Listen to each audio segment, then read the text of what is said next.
my name is Shari, and I'm going to show you how to do the testing with the test tubes to save the urine.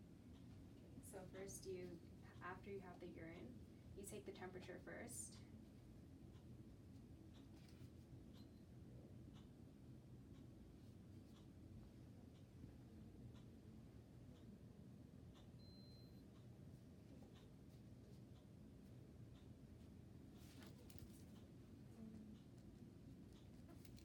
So after you test the urine for the temperature, you're going to add them in these little vials.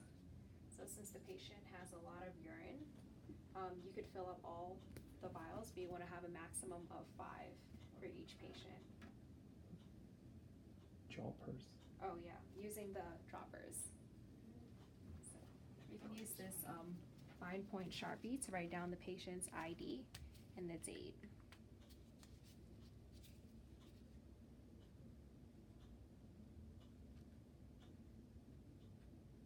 Show to me. Oh, okay. So like this. The ID, then And then the date of month, the visit. date, and the four digit for the year. Yes. Okay. You want to write it for every single vial you're using. How many? I'm using 5. Yeah, maximum 5. Yes.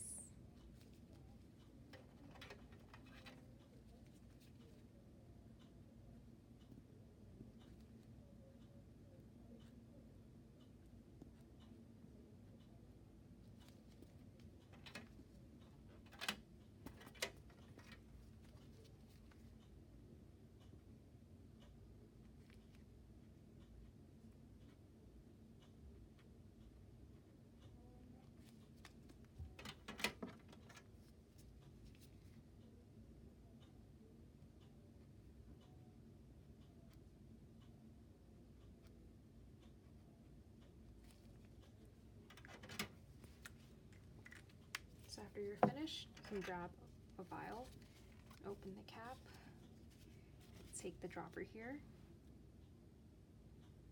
and then you could fill it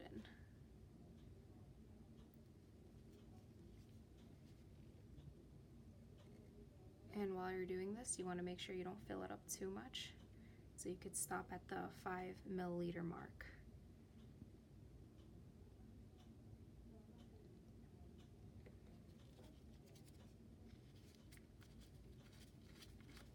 The cap to secure.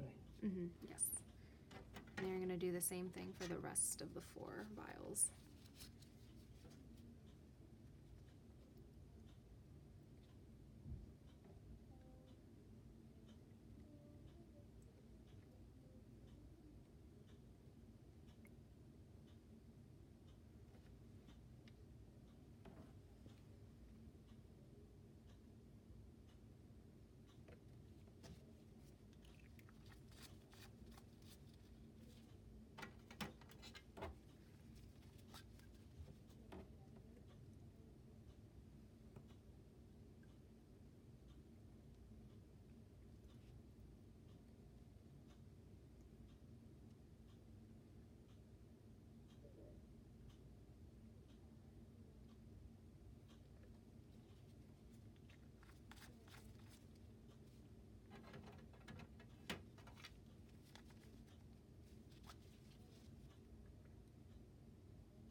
So after you're finished, you can take this tray and store it in the fridge.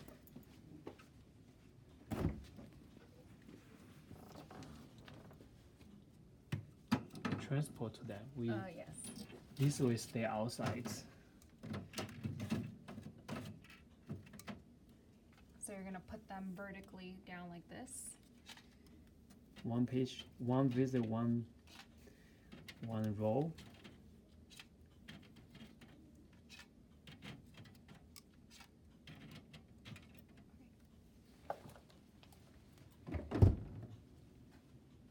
And then after you're finished with transporting the urine into the vials, you can just continue with the regular testing.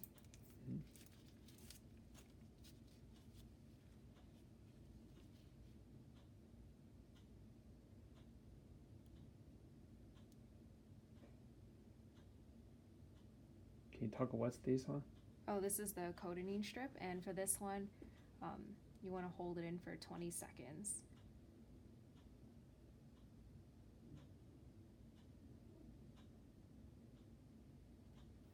Okay, and then after you're done, you're going to place it on top of the plastic Ziploc bag.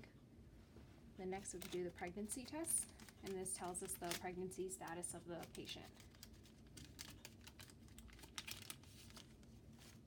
And then you're going to leave this in right below the max line for 3 seconds. Okay. And then you can put it on top of the plastic bag. And the last test we're doing is validity.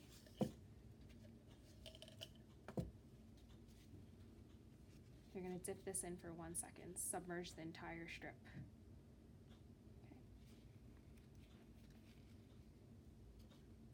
And then after you're finished, you can dispose of the urine inside the restroom, because we already saved the urine before from in the vials.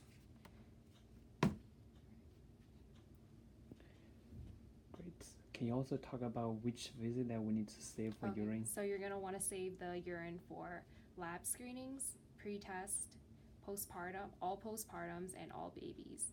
So like everyone with the B at the end, you're going to want to save that. And the ones where we discard is the prenatal intervention. So the first one, second one, and so on, up to the number 6/post-test. Great. Yeah, this is for breastfeeding's promotion study. Also want to say post-test, for some patients we may have end pregnancy visits. Oh, okay. Yeah, but sometimes we may not get an end pregnancy visit. Let me repeat it. So basically we need a lab screening, pre-test, post-test, and pregnancy, and all postpartum visits. That's for the mom. For the baby, we need to save all the baby urine samples.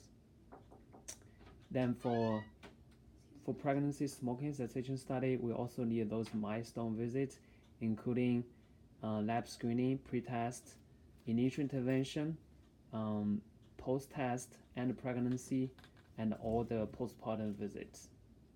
Okay. So we just now is just waiting for their test results. As you guys see another YouTube videos, you should know how to do the those tests.